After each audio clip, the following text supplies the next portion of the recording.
Madhugiri RTO ಕಚೇರಿಯಲ್ಲಿ ಬ್ರೋಕರ್ಗಳೇ king. ನಾನೇನ್ ಮಾಡಿದ್ರೆ ನೀವು ದುಡ್ಡಿಸ್ಕೊಂಡ್ರೆ ಕೆಲಸ ಮಾಡ್ತಿರೋದು 4 ತಿಂಗಳಾದ್ಮೇಲೆ ಕಾಟಿಸ್ಕೊಳ್ತೀವಿ. ನಾನೇನ್ ಮಾಡಿದ್ರೆ ನೀವು ದುಡ್ಡಿಸ್ಕೊಂಡ್ರೆ ಕೆಲಸ ಮಾಡ್ತಿರೋದು 4 ತಿಂಗಳಾದ್ಮೇಲೆ ಕಾಟಿಸ್ಕೊಳ್ತೀವಿ.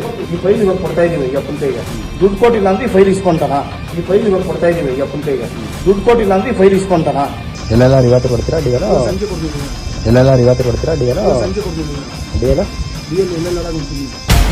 ಇಲ್ಲಿ ದುಡ್ಡು ಕೊಟ್ರೆ ಸಾಕು, ಡ್ರೈವಿಂಗ್ ಬರ್ಲಿಲ್ಲ ಅಂದ್ರೂ ಸಿಗತ್ತೆ ಲೈಸೆನ್ಸ್.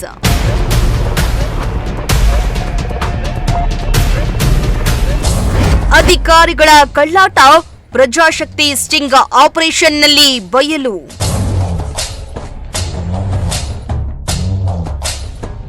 ನಿಮ್ಗೆ ಡ್ರೈವಿಂಗ್ ಬರಲ್ವಾ? ಪರವಾಗಿಲ್ಲ, ಇಲ್ಲಿ ದುಡ್ಡು ಕೊಟ್ರೆ ಸಾಕು, ಡ್ರೈವಿಂಗ್ ಬರ್ಲಿಲ್ಲ ಅಂದ್ರೂ ಕೂಡ ಲೈಸೆನ್ಸ್ ಸಿಗತ್ತೆ. ಒಂದ್ ಕಡೆ ಅಧಿಕಾರಿಗಳು ಕಳ್ಳಾಟ ಆಡಿದ್ರೆ, ಮತ್ತೊಂದು ಕಡೆ ಬ್ರೋಕರ್ಗಳು ಆರ್ಟಿಒ ಕಚೇರಿಗೆ ಬರುವ ಗ್ರಾಹಕರಿಗೆ ಗಾಳ ಹಾಕಿ ಜೇಬಿಗೆ ಹಣ ಇಳಿಸಿಕೊಳ್ತಿದ್ದಾರೆ. ಆರ್ಟಿಒ ಕಚೇರಿ ಅನ್ನುವುದು ಭ್ರಷ್ಟಾಚಾರದ ಕೂಪವಾಗಿದೆ. ಇನ್ನು ಆರ್ಟಿಒ ಕಚೇರಿಯಲ್ಲಿ ನಡೀತಾ ಇರುವ ಅಧಿಕಾರಿಗಳ ಕಳ್ಳಾಟ ಹಾಗೂ ಭ್ರಷ್ಟಾಚಾರದ ಬಗ್ಗೆ ಪ್ರಜಾಶಕ್ತಿ ಟಿವಿ ಸಾಲು ಸಾಲು ವರದಿಯನ್ನ ಮಾಡಿ ಅಧಿಕಾರಿಗಳಿಗೆ ಚಳಿ ಬಿಡಿಸುವ ಕೆಲಸ ಮಾಡ್ತಾ ಇದ್ರು ಕೂಡ ಅಧಿಕಾರಿಗಳು ಎಚ್ಚೆತ್ತುಕೊಳ್ಳುವ ಕೆಲಸ ಮಾಡ್ತಾ ಇಲ್ಲ. ಇದೀಗ ತುಮಕೂರು ಜಿಲ್ಲೆಯ ಮಧುಗಿರಿ ಪಟ್ಟಣದಲ್ಲಿರುವ ಸಹಾಯಕ ಪ್ರಾದೇಶಿಕ ಸಾರಿಗೆ ಕಚೇರಿಯಲ್ಲಿ ಬ್ರೋಕರ್ಗಳ ಹಾವಳಿ ಮತ್ತು ಅಧಿಕಾರಿಗಳ ಕಳ್ಳಾಟ ಪ್ರಜಾಶಕ್ತಿ ಟಿವಿ ರಿಯಾಲಿಟಿ ಚೆಕ್ನಲ್ಲಿ ಬಯಲಾಗಿದೆ.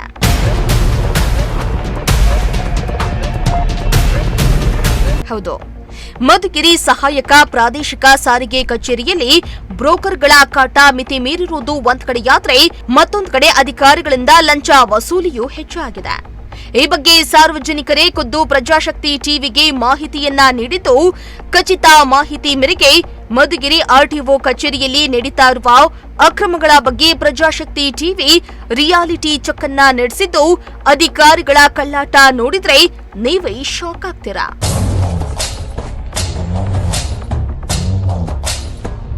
ಮಧುಗಿರಿ ಆರ್ಟಿಒ ಕಚೇರಿಯಲ್ಲಿ ಬ್ರೋಕರ್ಗಳೇ ಕಿಂಗ್ ಆಗಿದ್ದು, ಕಷ್ಟಪಟ್ಟು ಓದಿ ಎಕ್ಸಾಮ್ ಬರೆದು ಪಾಸ್ ಆಗಿ ಸರ್ಕಾರಿ ನೌಕರಿಯನ್ನ ಗಿಟ್ಟಿಸಿಕೊಂಡಿರುವ ಆರ್ಟಿಒ ಅಧಿಕಾರಿಗಳಿಗೆ ಧಮಕಿ ಹಾಕ್ತಿದ್ದಾರೆ. ಜನರ ಎಂಜಲು ಕಾಸಿಗೆ ಆಸೆ ಪಡುವ ಅಧಿಕಾರಿಗಳು, ದಲ್ಲಾಳಿಗಳು ಧಮಕಿ ಹಾಕಿದ್ರು ಹಾಕಿಸ್ಕೊಳ್ತಿದ್ದಾರೆ, ಬೈದ್ರು ಕೂಡ ಬೈಸ್ಕೊಳ್ತಿದ್ದಾರಷ್ಟೇ. ನಾವು ಫೈಲ್ ಕೊಟ್ಟಿದ್ದೀವಿ, ಒಳಗಡೆ ಹಾಕೋಣ, ನೀನು ಫೈಲ್ ದುಡ್ಡು ಕೊಟ್ರೆ ಮಾತ್ರ ಫೈಲ್ ಇಸ್ಕೊಂತೀವಿ, ಇಲ್ಲ ಅಂದ್ರೆ ಇಸ್ಕೊಳಲ್ಲ.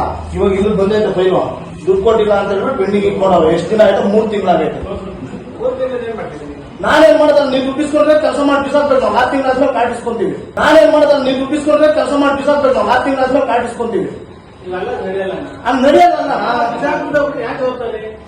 ನನ್ನ ಹೆಸರಿರ್ತದೆ ಅದ್ರ ರಂಬಿಕಾ ಡ್ರೈವಿಂಗ್ ಸ್ಕೂಲ್ ಅಂತ ಹೇಳ್ಬಿಟ್ಟು ನಾನು ಇಸ್ಕೊಂತೀನಿ. ಇಲ್ಲ, ಅದು ನಿಮ್ಗೆ ಒಂದೇ ಒಂದು 3 ಸಾಕ್ಷಿ. ನೀವೇ ಸಾಕ್ಷಿ. ಈಗ ಈ ಫೈಲ್ ಕೊಡ್ತಾ ಇದ್ದೀರಾ?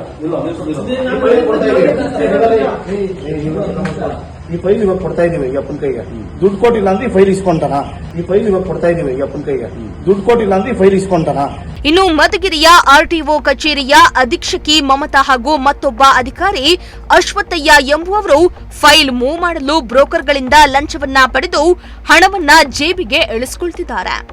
ದಲ್ಲಾಳಿಗಳಿಂದ ಅಧಿಕಾರಿಗಳು ಲಂಚ ಪಡಿತಾ ಇರುವ ವಿಡಿಯೋವನ್ನ ಪ್ರಜಾಶಕ್ತಿ ಟಿವಿ ಸೆರೆ ಹಿಡಿದಿದೆ.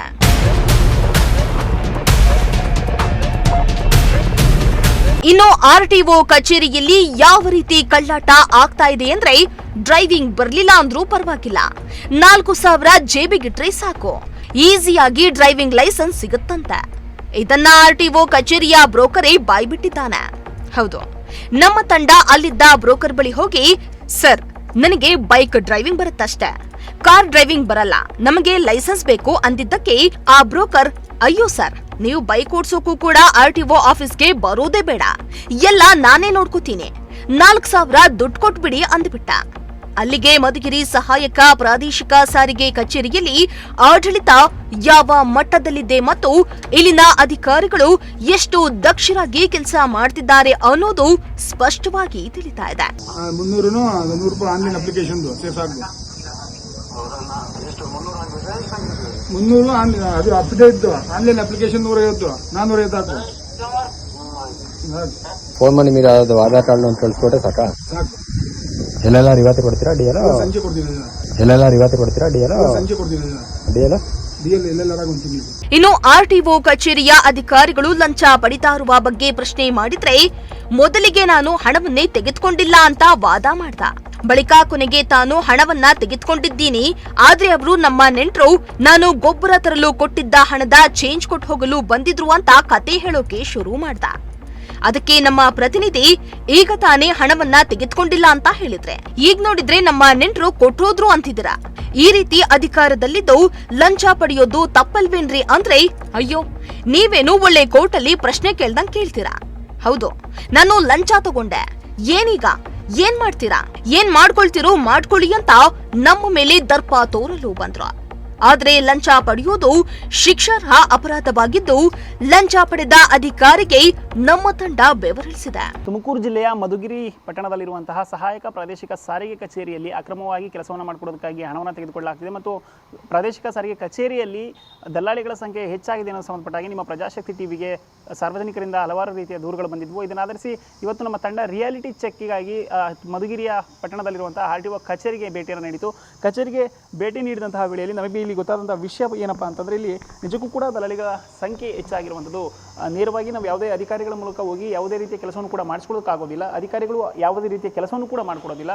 ಆದರೆ ದಲ್ಲಾಳಿಗಳ ಮೂಲಕ ಹೋದರೆ ಮಾತ್ರ ಇಲ್ಲಿ ಅಧಿಕಾರಿಗಳು ಕೆಲಸವನ್ನು ಮಾಡಿಕೊಡ್ತಾರೆ ಅನ್ನೋದು ನಮಗೆ ಗೊತ್ತಾಯಿತು. ನಾವು ಬಂದಂತಹ ಸಂದರ್ಭದಲ್ಲಿ ಇಲ್ಲಿದ್ದಂಥ ಒಬ್ಬ ಬ್ರೋಕರ್ ತನ್ನ ಫೈಲ್ ಮಿಸ್ ಆಗಿದೆ ಅನ್ನೋದಕ್ಕೋಸ್ಕರ ಜಗಳವನ್ನು ಕೂಡ ಮಾಡ್ತಾ ಇದ್ದ. ಅದು ಯಾವ ರೀತಿಯಾಗಿತ್ತಪ್ಪ ಅಂತಂದರೆ, ಒಬ್ಬ ಗೌರ್ಮೆಂಟ್ ಅಧಿಕಾರಿಗೆ ಆತ ನಾನು ದುಡ್ಡು ಕೊಟ್ಟಿದ್ದೀನಿ, ನಾನು ದುಡ್ಡು ಕೊಟ್ಟರು ಕೂಡ ನೀನು ಯಾವ ರೀತಿಯಾಗಿ ನನ್ನ ಫೈಲನ್ನು ಕಳೆದಾಕ್ತೀಯ ಅಂತ ಧಮಕಿಯನ್ನು ಕೂಡ ಆಗ್ತಾ ಇದ್ದ. ಇದನ್ನು ನೋಡ್ತಾ ಹೋದ್ರೆ ಗೊತ್ತಾಗುತ್ತೆ ನಮಗೆ ಇಲ್ಲಿ ಎಷ್ಟರ ಮಟ್ಟಿಗೆ ಅಕ್ರಮ ನಡೀತಾ ಇದೆ ಅನ್ನೋಂಥದ್ದು.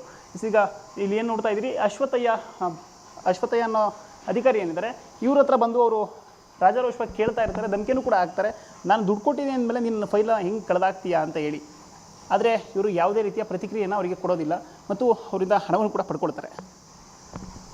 ಇಲ್ಲಿ ರಾಜಾರೋಷವಾಗಿ ಇಷ್ಟೆಲ್ಲ ನಡೀತಿದ್ರು ಕೂಡ ಆರ್ಟಿಒ ಅಧಿಕಾರಿ ಯಾವುದೇ ರೀತಿಯ ಕ್ರಮವನ್ನು ಕೈಗೊಳ್ಳುತ್ತಿಲ್ವಾ ಅನ್ನೋ ಅನುಮಾನ ನಮಗೆ ಇದೀಗ ಕಾಡ್ತಾ ಇರೋದು. ಮತ್ತು ಇಲ್ಲಿ ದಲ್ಲಾಳಿಗಳನ್ನ ನಾವು ಹೋಗಿ ಬೇರೆ ರೀತಿ ಸ್ಟಿಂಗ್ ಮಾಡಿ ಮಾತಾಡಿಸಿದಾಗ ನನಗೆ ಬೈಕ್ ಓಡಿಸೋದಕ್ಕೆ ಬರುತ್ತೆ, ಕಾರ್ ಓಡಿಸೋದಕ್ಕೆ ಬರಲ್ಲ, ನಾನು ಡ್ರೈವಿಂಗ್ ಮಾಡಲಿಲ್ಲ ಅಂದರೂ ಕೂಡ ನನಗೆ ಲೈಸೆನ್ಸ್ ಬೇಕು ಅಂತ ಕೇಳಿದ ಸಂದರ್ಭದಲ್ಲಿ ನೀನು ಬೈಕಲ್ಲ, ನೀನು ಕಾರಲ್ಲ, ನೀನು ಬರೋದೇ ಬೇಡ, ಅಪ್ಲಿಕೇಶನ್ ಒಂದು ಹಾಕಿ ನಾನು DL ಅನ್ನು ಕೊಡಿಸ್ತೀನಿ ಅಂತ ಹೇಳ್ತಾರೆ. ಅಂದರೆ ಇಲ್ಲಿನ ಅಧಿಕಾರಿಗಳು ಯಾವ ಮಟ್ಟಿಗೆ ದಲ್ಲಾಳಿಗಳಿಗೆ ಸಾಥನ್ನು ಕೊಡ್ತಾ ಇದ್ದಾರೆ ಅನ್ನೋದು ನಮಗೆ ಅನುಮಾನವಾಗಿ ಕಾಡ್ತಾ ಇರುವಂಥದ್ದು.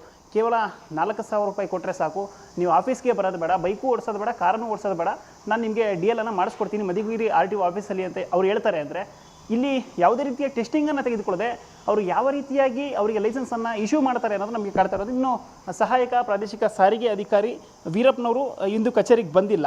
ಕಾರಣ ಕೇಳಿದ್ದಕ್ಕೆ ಚಿಕ್ಕಬಳ್ಳಾಪುರದಲ್ಲಿ ಅವರು ಪ್ರಭಾರ ಇದ್ದಾರೆ, ಅಲ್ಲಿಗೆ ಸರಿ ಪ್ರಭಾರ ಇರೋದಕ್ಕೋಸ್ಕರ ಅಲ್ಲಿ ಕೆಲಸವನ್ನು ಮಾಡ್ತಾ ಇದ್ದಾರೆ ಅಂತ ಹೇಳಿದ್ರು.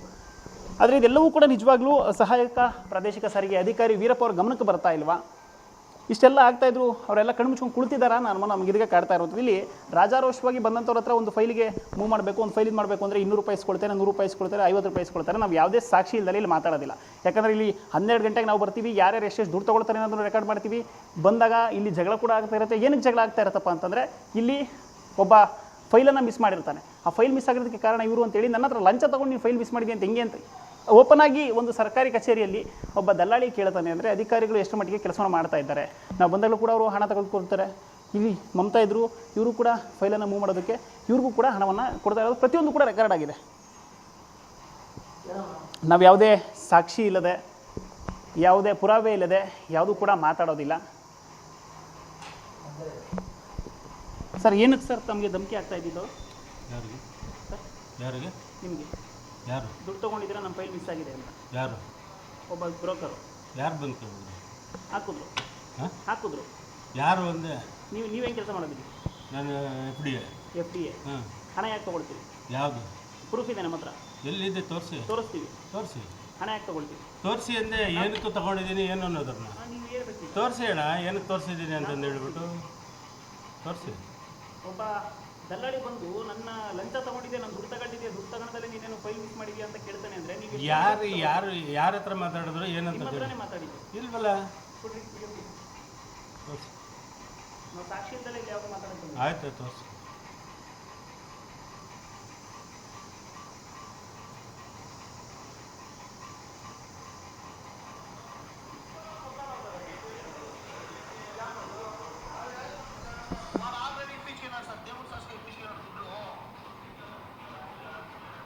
ಯಾರು ಕೊಟ್ಟವ್ರೆ ಅಂತ ಹೇಳ್ತಾರೆ.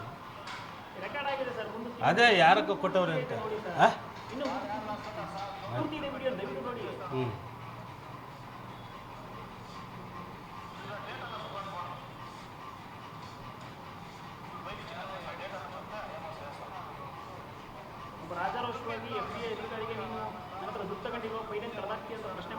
ನಾನು ಅದನ್ನೇ ಹೇಳ್ತಾ ಇರೋದು. ಯಾರು ಕೊಟ್ಟಿದ್ದು ಏನು ಅಂತಂದೇಳಿ ಕೇಳಿ, ಯಾವತ್ತು ಕೊಟ್ಟಿರೋದು ಏನು ಅಂತಂದು ಹೇಳ್ಬಿಟ್ಟು ಅದನ್ನೇ ಕೇಳ್ತಾ ಇದ್ದೀನಿ. 2023 ಫೈಲ್ ತಂದಿದ್ದಾರೆ ಇವಾಗ. ಅದಕ್ಕೆ ಯಾಕೆ ಮಾಡಿಸಿಲ್ಲ ಏನು ಅಂತಂದು ಹೇಳ್ಬಿಟ್ಟು ಹೇಳ್ತಾ ಇದ್ದೀನಿ ಅದಕ್ಕೆ. 2000 ಅಲ್ಲ ತಗೊಂಡೇ ಇಲ್ವಲ್ಲ, ನಾನು ಫೈಲ್ ಇಸ್ಕೊಂಡೆ. ಸಾಹೇಬರು ಬಂದಮೇಲೆ ನೋಡಪ್ಪ ಇದು ಫೀಸ್ 1 ಇಯರ್ ಇರುತ್ತೆ ವ್ಯಾಲಿಡಿಟಿ, ಮಾತಾಡಿಬಿಟ್ಟು ಕೇಳ್ತೀನಿ ಅಂತಂದು ಹೇಳಿದೆ ನಾನು. ನೋಡ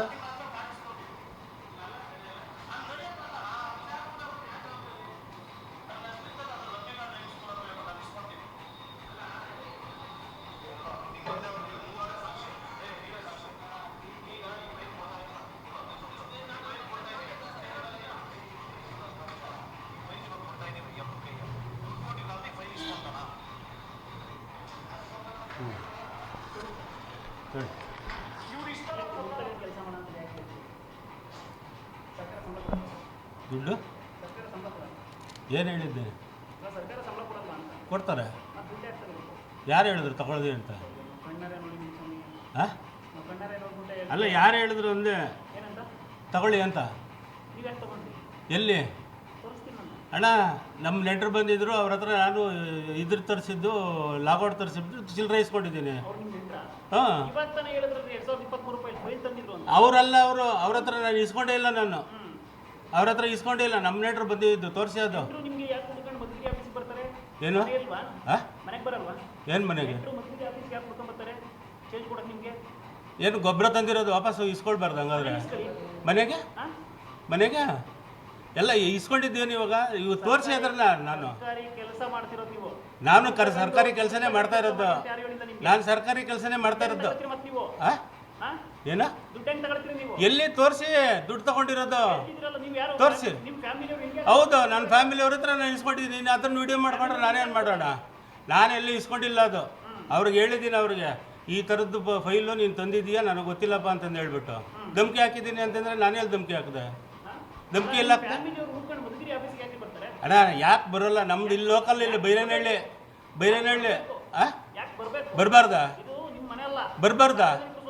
ಅಲ್ಲ, ಸಾರ್ವಜನಿಕ ಸುತ್ತಾದ್ರೆ ಅವ್ರೇನು ಬರೋದಲ್ವಾ? ಅವರು ಅಲ್ಲ ಬರೋದೇ ಬೇಡ ಅಂತಲ್ಲ ನೀವು ಹೇಳ್ತಾ ಇರೋದು? ನಾನು ದುಡ್ಡು ಇಸ್ಕೊಂಡಿದ್ದೀನಿ ಅಂತ ನೀವು ಹೇಳ್ದಲ್ಲ, ಅದಕ್ಕೆ ಹೇಳಿದೆ ನಾನು. ಇಸ್ಕೊಂಡಿಲ್ಲ ಬಿಡಿ. ಆಯ್ತು ಬಿಡಿ, ಇಸ್ಕೊಂಡಿದ್ರೆ ಆಯ್ತು, ಇಸ್ಕೊಂಡಿದ್ರೆ ಇವಾಗ ಏನು ಇವಾಗ ಮಾಡ್ಕೊಡು. ಆಯ್ತು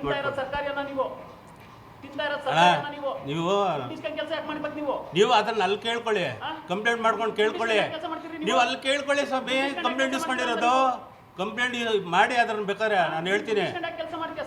ತಿರ್ಗಾ ಅದನ್ನೇ ಹೇಳ್ಬೇಡಿ. ನೀವು ದುಡ್ಡು ಇಸ್ಕೊಂಡಿದ್ದೀರ ಅಂತ ನನ್ನ ಕ್ವಶನ್ ಮಾಡ್ತೀರಾ? ನಿನ್ನ ಹತ್ರ ಪ್ರೂಫ್ ಇದೆ, ಹಾಕೊಳ್ರಿ ಕೇಸು. ಹಾಕೊಳ್ರಿ, ಯಾಕೆ ಸುಮ್ಮನೆ ಅದನ್ನ ನಾನು ನೀವು ಪೊಲೀಸ್ನವ್ರು ಕೇಳ್ದಂಗೆ, ಕೋರ್ಟಲ್ಲಿ ಕೇಳ್ದಂಗೆ ಕೇಳ್ತೀರಲ್ಲ ನೀವು ನನ್ನ. ಹೌದು, ನಾನೇ ನಿಮ್ಗೆ ಅದನ್ನೇ ಹೇಳ್ತಾರದು.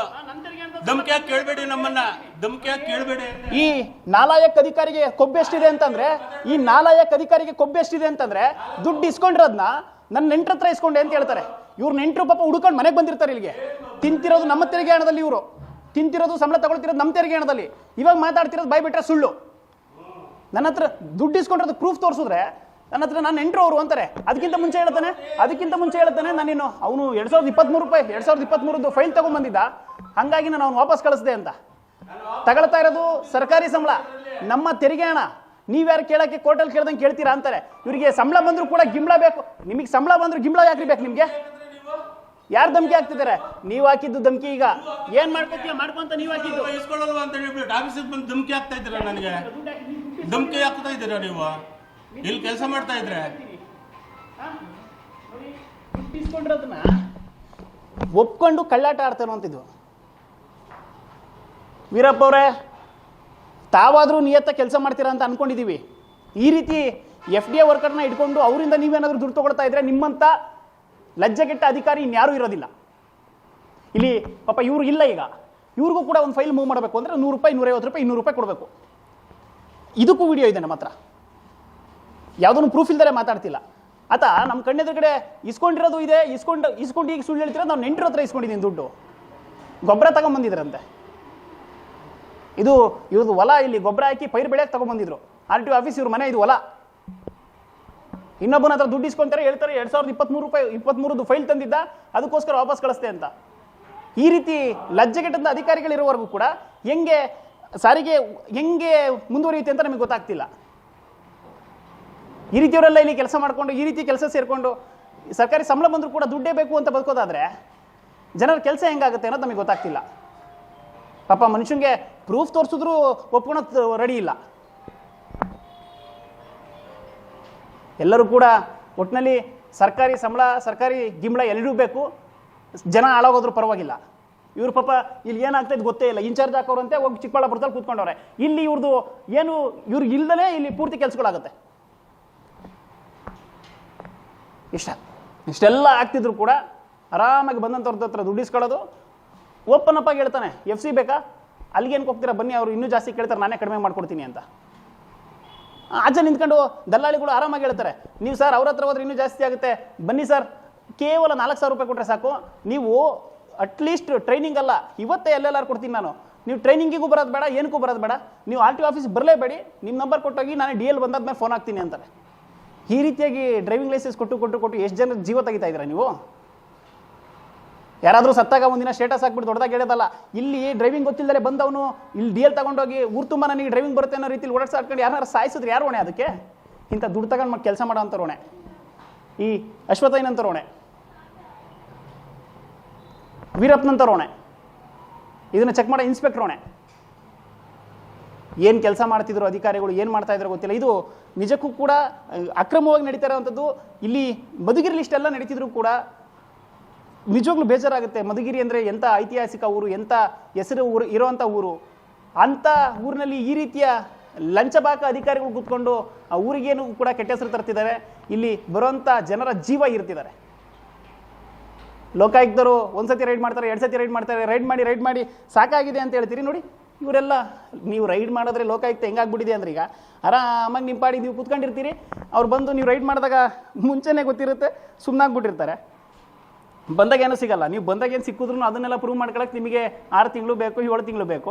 6 ತಿಂಗಳು 7 ತಿಂಗಳು ನೀವು ಅವ್ರು ಮಾಡಿರೋ ಫಸ್ಟ್ ಕ್ರೈಮ್ನ ಪ್ರೂವ್ ಮಾಡೋದಕ್ಕೆ ಆಗಲೇ ಸೆಕೆಂಡ್ ಕ್ರೈಮ್ಗಳನ್ನ ಮಾಡ್ಕೊಳ್ತಾ ಇರ್ತಾರೆ.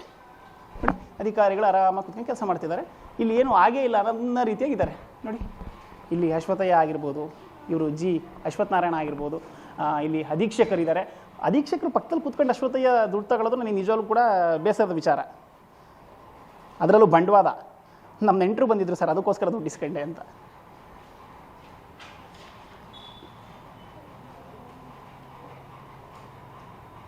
ಈ ರೀತಿಯಾಗಿ ಕೆಲಸ ಮಾಡೋದು ನಿಜಕ್ಕೂ ಕೂಡ ಒಂದು ಬೇಸರದ ವಿಚಾರ. ಇಲ್ಲಿ ನಾವು ಕೂತ್ಕೊಂಡು ಗಮನಿಸಿದಾಗ ಬರೀ ಅಶ್ವಥಯ್ಯನವರಲ್ಲ, ಮಮತಾ ಮೇಡಮು ಕೂಡ ದುಡ್ಡು ತಗೊಂಡದ್ದು ನಮ್ಮ ಹತ್ರ ಸಾಕ್ಷಿ ಇದೆ. ಪಾಪ ಅವರಿಗದು ಗೊತ್ತಿದೆಯೋ ಇಲ್ವೋ ಗೊತ್ತಿಲ್ಲ. ಫೈಲ್ ಕೆಳಗಡೆಯಿಂದ 50 ರೂಪಾಯಿ 100 ರೂಪಾಯಿ ಹೋಗ್ತಿದ್ದು ಕೂಡ ನಮ್ಮ ಹತ್ರ ರೆಕಾರ್ಡ್ ಆಗಿದೆ. ಈ ರೀತಿಯಾಗಿ ಅವರು ಕೂಡ ಈಗ ಅವ್ರು ನಮ್ಮ ನೆಂಟರು ಗೊತ್ತಿರೋರು ಬಂದಿದ್ರು, ಅದಕ್ಕೋಸ್ಕರ ಕೊಟ್ಟರು, ನಮಗೆ ಚಿಲ್ಲರೆ ತರಿಸಿದ್ದೆ. ಈ ರೀತಿ ನಾವು ಪ್ರತಿ ಸಲ ಅಧಿಕಾರಿಗಳು ದುಡ್ಡು ತೆಗೆದುಕೊಂಡಾಗ ಹೋಗಿ ಏನಾದರೂ ಪ್ರಶ್ನೆ ಮಾಡಿದ್ರೆ, ತಿಂಡಿ ತರಕ್ಕೆ ಕೊಟ್ಟಿದ್ದೆ ಅದಕ್ಕೆ ವಾಪಸ್ ಕೊಟ್ಟೋದ್ರು ಬಂದು ಚೇಂಜು, ಜ್ಯೂಸ್ ತರಕ್ಕೆ ಟೀ ತರಕ್ಕೆ ಕೊಟ್ಟಿದ್ದೆ ಅದಕ್ಕೆ ವಾಪಸ್ ಚೇಂಜ್ ಕೊಟ್ಟೋದ್ರು. ನಮ್ಮ ನೆಂಟರು ಗೊಬ್ಬರ ತಗೊಂಬಂದು ಚೇಂಜ್ ವಾಪಸ್ ಕೊಟ್ಟು ಹೋಗೋಕ್ಕೆ ಪಾಪ ಹುಡುಕೊಂಡು RTO ಆಫೀಸಿಗೆ ಬರ್ತಾರೆ ಅಂತ ಹೇಳ್ತಾರೆ ಅಶ್ವಥ್ ಅವರು. ಏನು ಆಗ್ತಿದೆ ಅಂತ ಗೊತ್ತಾಗ್ತಿಲ್ಲ ಇಲ್ಲಿ. ಇಲ್ಲ ಹಂಗೇನಾದರೂ ಕೇಳಿದ್ರೆ ಬೇರೆ ಯಾವುದೋ ಫೀಸು, 50-100 ಯಾವ ಫೀಸು? ಆ ಫೈಲ್ ಮಧ್ಯದಲ್ಲಿ ಹೋಗೋವಂಥದ್ದು ಯಾವ ಫೀಸು? ಇದು ಬದಲಾಗಬೇಕು. ದುಡ್ಡು ಕೊಡೋರು ಬದಲಾಗಬೇಕು. ಮೊದಲನೇದಾಗಿ ನೇರವಾಗಿ ಅಧಿಕಾರಿಗಳ ಹತ್ರ ಬರೋದಕ್ಕೆ ದಲ್ಲಾಳಿಗಳು ಬಿಡಲ್ಲ. ಆ ದಲ್ಲಾಳಿಗಳ ಮುಖಾಂತರ ಬಂದರೆ ಇವ್ರಿಗೆ ಮತ್ತಷ್ಟು ದುಡ್ಡು ಕೊಡಬೇಕು. ಒಂದು ಗಾಡಿ ಇಟ್ಕೊಂಡು ಅವನೊಂದು JCB ಇಟ್ಕೊಂಡು ಇಲ್ಲ ಲಾರಿ ಇಟ್ಕೊಂಡು ಬಸ್ ಇಟ್ಕೊಂಡು ಜೀವನ ಮಾಡೋದು ಕಷ್ಟ ಆಗಿರೋದು ಇಂಥ ಭ್ರಷ್ಟ RTO ಅಧಿಕಾರಿಗಳಿಂದ. ಇನ್ನಾದರೂ ಕೂಡ ಈ ರೀತಿಯೆಲ್ಲ ಬದಲಾಗಬೇಕು ಅಂತಂದರೆ ಸಂಬಂಧಪಟ್ಟಂತಹ ಇಲಾಖೆ ಬದಲಾಗಬೇಕಾಗಿದೆ. ಸಾರಿಗೆ ಸಚಿವರು ದಯವಿಟ್ಟು ಇದನ್ನು ಮನಸ್ಸಲ್ಲಿ ಹಾಕೊಳ್ಳಿ. ನಿಮ್ಮ ಇಲಾಖೆಯ ಈ ದುಡ್ಡು ತಿನ್ನುವಂಥ ಹೆಗ್ಣಗಳಿಂದಲೇ ನಿಮ್ಮ ಇಲಾಖೆಗೆ ಕೆಟ್ಟ ಹೆಸರು ಬರ್ತಾ ಇರುವಂಥದ್ದು. ಇವು ಕಡಿಮೆ ಹೆಗ್ಣಗಳಲ್ಲ, ಇವು ಕಡಿಮೆ ತಿಮಿಂಗಿಲಗಳಲ್ಲ, ಬಾಯಿ ಹಾಕಿದ್ರೆ ಸಾವಿರಾರು ರೂಪಾಯಿ ಬೇಕು ಅನ್ನೋ ತಿಮಿಂಗಿಲಗಳು. ಏನಾದರೂ ಸಾಕ್ಷಿ ಸಮೇತ ತೋರಿಸಿದ್ರೆ ಈ ರೀತಿ ಸುಳ್ಳು ಹೇಳುವಂಥ ಹೆಗಣಗಳು, ತಿಮಿಂಗಿಲಗಳು. ಏನಾದರೂ ಕೂಡ ಸಂಬಂಧಪಟ್ಟಂಥ ಅಧಿಕಾರಿಗಳು ಎಚ್ಚೆತ್ತುಕೊಂಡು ಈ ರೀತಿಯ ಭ್ರಷ್ಟ ಅಧಿಕಾರಿಗಳ ವಿರುದ್ಧ ಕ್ರಮ ಕೈಗೊಂಡು ಸಾರ್ವಜನಿಕರಿಗೆ ಅನುಕೂಲ ಮಾಡಿಕೊಡ್ತಾರಾ ಇಲ್ವಾ ಅನ್ನೋದನ್ನ ನಾವು ಕೂಡ ಕಾದು ನೋಡಬೇಕಾಗಿದೆ. ಒಟ್ನಲ್ಲಿ ಪ್ರಜಾಶಕ್ತಿ ಟಿವಿ ರಿಯಾಲಿಟಿ ಚೆಕ್ನಲ್ಲಿ ಮಧುಗಿರಿಯ ಆರ್ಟಿಒ ಕಚೇರಿಯಲ್ಲಿ ನಡೀತಾ ಇರುವ ಲಂಚವತಾರವನ್ನ ಬಯಲು ಮಾಡಿದೆ. ಕಚೇರಿಯಲ್ಲಿ ಬೇಲಿನೇ ಎದ್ದು ಹೊಲ ಮೈದಂಗೆ ದಲ್ಲಾಳಿಗಳು ಹಾಗೂ ಅಧಿಕಾರಿಗಳು ಭ್ರಷ್ಟಾಚಾರದಲ್ಲಿ ಮುಳುಗಿದ್ದು ಇಲ್ಲಿ ಹೇಳುವವರು ಕೇಳುವವರು ಇಲ್ಲದಂತಾಗಿದೆ. ಕೂಡಲೇ ಸಂಬಂಧಪಟ್ಟ ಇಲಾಖೆಯವರು ಎಚ್ಚೆತ್ತು ಮಧುಗಿರಿಯ ಆರ್ಟಿಒ ಕಚೇರಿಯಲ್ಲಿ ನಡೀತಾ ಇರುವ ಕಳ್ಳಾಟಕ್ಕೆ ಬ್ರೇಕ್ ಹಾಕಿ ಯೋಗ್ಯವಾದವರಿಗೆ ಮಾತ್ರ ಡ್ರೈವಿಂಗ್ ಲೈಸೆನ್ಸ್ ಸಿಗುವಂತೆ ಮಾಡುವ ಮೂಲಕ ಮುಂದೆಯಾಗುವ ಅನಾಹುತವನ್ನ ತಪ್ಪಿಸಬೇಕಾಗಿದೆ. ಕ್ಯಾಮರಾ ಪರ್ಸನ್ ಸಂಜಯ್ ಜೊತೆ ಪುನೀತ್, ಪ್ರಜಾಶಕ್ತಿ ಟಿವಿ, ಮಧುಗಿರಿ.